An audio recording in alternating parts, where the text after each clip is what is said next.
Hello, नमस्ते sir.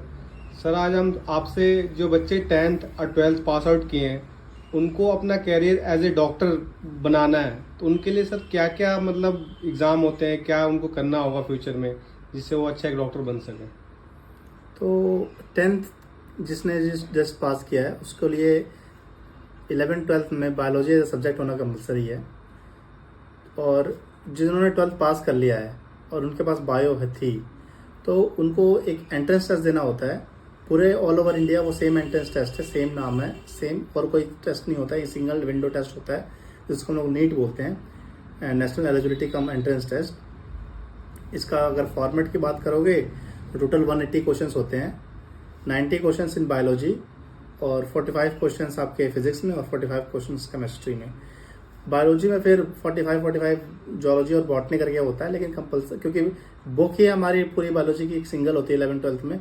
तो आप टोटल बायोलॉजी के 90 क्वेश्चन समझ के चल सकते हो। टोटल 1 क्वेश्चन 4 मार्क्स का होता है, नेगेटिव मार्किंग 1/4 होती है और 720 मार्क्स का टोटल क्वेश्चन होते हैं। तो सर इसके ये जो नीट एग्ज़ाम होता है इसका पास आउट करने का क्या मतलब होता है? कोई नंबर्स होते हैं, कुछ रैंक्स होते हैं, फिर कॉलेज में कैसे जाते हैं हम? इस पे सर कुछ गाइड करिए आप। नहीं, इसके लिए तो देखो आपको एक डेडिकेटेड पहले तो प्रिपरेशन करनी पड़ेगी नीट के लिए।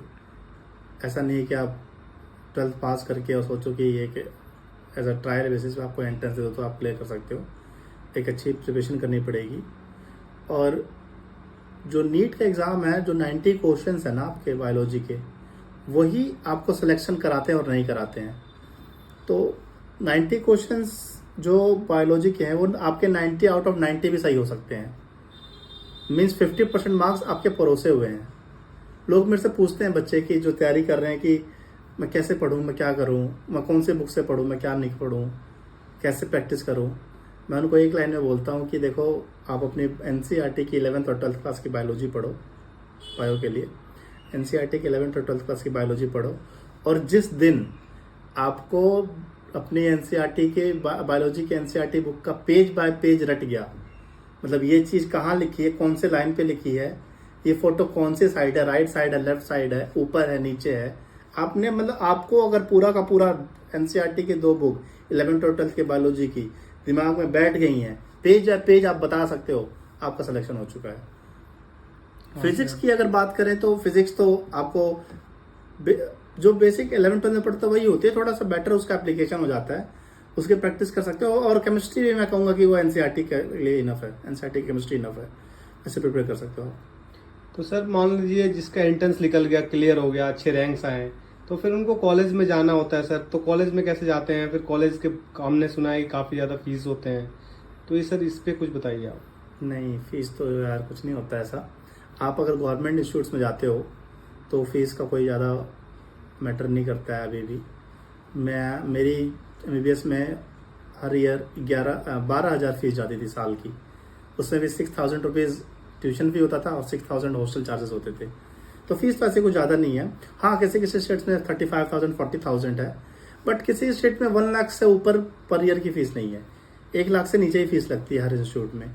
और दूसरा, आप नीट क्लियर करने के बाद आपका जो रैंक आता है उसके अकॉर्डिंग काउंसलिंग होती है। आप अपने चॉइसेस भरते हो, फिल करते हो। 2 या 3 स्टेज की काउंसलिंग होती है, उसमें आपको जो आपके रैंक के अकॉर्डिंग अलॉटेड सीट्स मिलती हैं। मैं इसे बताना चाहूँगा, जो भी नीट के लिए एम कर रहे हो, आप 600 650 से नीचे आप मार्क्स लाओगे तो बहुत मुश्किल है सिलेक्शन होना। तो आपको आई करना ही पड़ेगा, 650 मार्क्स कम से कम आप लेके आओ, ताकि आप उस 5,000 के अंदर वाली कैटेगरी में फॉल कर सको। उसके बाद ही सिलेक्शन पॉसिबल है। हालांकि अभी सीट्स बढ़ गए हैं तो रैंक ऊपर तक जाता है, बट एक अच्छा कॉलेज लेने के लिए आपको अंडर 5,000 आना पड़ेगा। सर ये भी कहा जाता है आज के डेट में, देख ही रहे हैं सर कि कितना ज़्यादा रश है इस मेडिकल फील्ड में। नीट के लिए 25 to 26 लाख लोग बैठ रहे हैं, तो सर कैसे तैयारी करें? क्या गलतियां कर रहे हैं बच्चे जिससे सिलेक्शन नहीं हो पा रहा है? इस पे कुछ बताइए सर। गलतियां तो मैं बताऊं कि जो होता है ना कि भाई और ज़्यादा पढ़ लूँ और ज़्यादा पढ़ लूँ, वो क्योंकि बच्चे उस अभी बडिंग स्टेज में ही होते हैं 11th 12th क्लास के बच्चे, तो उनको ये एग्जैक्ट उनको ये नहीं पता चल पाता कि हमें पढ़ना क्या है। सबसे इम्पोर्टेंट यही है। बच्चों का दिमाग ऐसा नहीं कि कम ज़्यादा है। Selection is all about reading the selected. आप जो सिलेक्शन उसी का होता है जो सिलेक्टेड चीज़ पढ़ता है। सिलेक्टेड चीज़ में आपको पता होना चाहिए क्या इंपॉर्टेंट है। तो मैंने जैसे बताया पहले भी, एनसीईआरटी का वर्ड बाय वर्ड आप जिस दिन याद कर लोगे, आप मेरे से लिखवा के ले लो, आपका सिलेक्शन हो जाएगा। फिजिक्स केमिस्ट्री में आपको काम करना है। केमिस्ट्री में भी, और मेडिकल साइंस में वही लोग, ज़्यादा लोग सोचते हैं कि मैथ्स का उतना यूज़ नहीं है, उतना एप्लीकेशन नहीं, सही बात है। फिजिक्स के बाद और एक ऑर्गेनिक केमिस्ट्री, इनऑर्गेनिक केमिस्ट्री छोड़ दें और फिजिकल केमिस्ट्री छोड़ दें तो ज़्यादा सही में मैथ्स का यूज़ नहीं है। तो आप इनऑर्गेनिक केमिस्ट्री, बायोलॉजी में अपना अच्छा स्कोर कर सकते हो। तो दूसरी एक और बात कही जाती है जो नीट का एग्ज़ाम देते हैं बच्चे की, जो बायोलॉजी है होती है वो आपको सिलेक्शन दिलवाती है, बट जो फिजिक्स होती है वो आपको रैंक दिलवाती है, वो आपको अच्छा इंस्टीट्यूट दिलवाती है। तो आप चॉइस कर लो, कोई दो सब्जेक्ट में तो आपको ब्रिलियंट होना पड़ेगा। एक सब्जेक्ट में आप 45 आउट ऑफ 45 क्वेश्चन में से 40 क्वेश्चन, 38 क्वेश्चन भी करो तो सब चलेगा, लेकिन बाकी दो में तो आपको 90 और 45, 90 क्वेश्चन इधर या फिजिक्स केमिस्ट्री 45, इन दोनों में तो आपको पूरा 100 और 100 स्कोर करना ही पड़ेगा।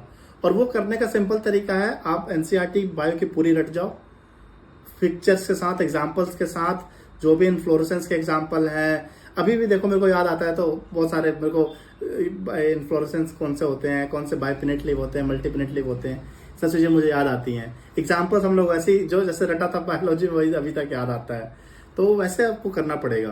प्लम पीच रोज, अगर फिर इन्फ्लोरेसेंस एग्जाम्पल आता है तो वो याद आता रहता है, आप इतना अच्छे से पढ़ते हो उसको। तो वो चीज़ आपको बायोलॉजी में एनसीईआरटी के वर्ड बाय वर्ड रखनी पड़ेगी। और मैं ये भी कहूँगा कि उसके बाद आपको कोई बुक पढ़ने की जरूरत नहीं है। बायोलॉजी की आपने एनसीईआरटी वर्ड बाय वर्ड रट ली, अब कोई बुक पढ़ने की जरूरत नहीं है।